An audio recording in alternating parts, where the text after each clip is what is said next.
ETC allows project administrators to check their Wage Theft Protection Act forms, or WTPA for short, for the applicable states and add and apply locations to employees for location-specific documentation.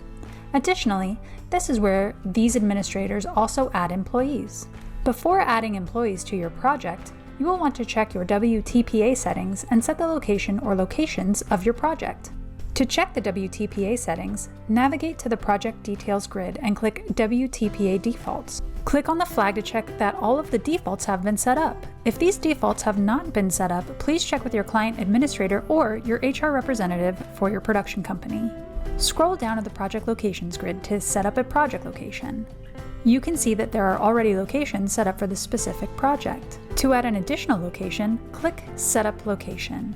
You will select the location from the drop-down, then you will add the zip code. There are 3 ways for you to add employees to your project.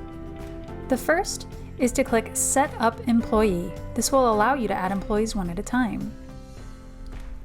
You will type in their email address and press Search to have ETC check for an existing user profile.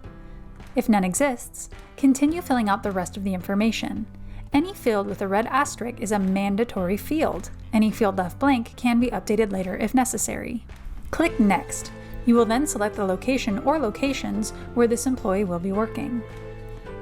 Click Next, and you will be able to select if the employee requires the WTPA. If you have any questions about who needs this form, please check with your CAPS coordinator. Clicking Next will bring you to the screen that will have you fill out the deal terms. You will start with the appropriate union, then select the occupation. Using predictive text, ETC will bring up occupations once you start typing. A note about exempt and non-exempt occupation titles. If you want to pay an employee a daily or weekly rate, the occupation title must have the word exempt. If the employee has a daily rate, you will need to change the units to daily and add 1 guaranteed hour of work. If the employee has a weekly rate, you will need to change the units to weekly and add 40 guaranteed hours across 5 guaranteed days. Your project may utilize the Shoot and Non-Shoot account for your budget. However, if you do not need these 2 fields, we can make them a non-required field. Clicking Next will send a welcome email to this employee, inviting them to fill out their paperwork and bring you to the Employee Details page. For a link to a video on the Employee Details page, see below. To return to the project, click on the name of the project that is a blue hyperlink. The second way to add employees is to bulk add employees. To do this, click Bulk Employee Setup. Start by downloading the template file by clicking the blue hyperlink that says Template File. Our template file requests several fields be filled out. However, first name, last name, and email address are the only required fields, as the rest of the fields can be completed once you have uploaded the list into ETC. You will be able to download a list of available occupation codes in the Bulk Add Employees grid. Once you have added all of the employees that you need, save the file to your desktop. Click Browse and select the file from your desktop, and then click Upload. The employees that you have added will populate in the Employee Match grid. By selecting the checkbox next to the status column, you can select which employees you would like to add to the project. Now you will be able to add any outstanding information that is needed, such as union local, occupation, and rate.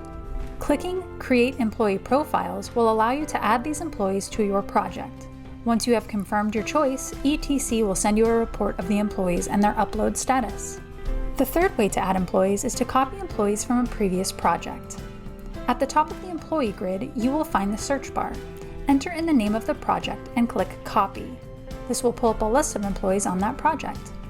A quick note about copying projects. The new and existing project must have identical project locations, including zip codes. You can use the Export Selected Employees function.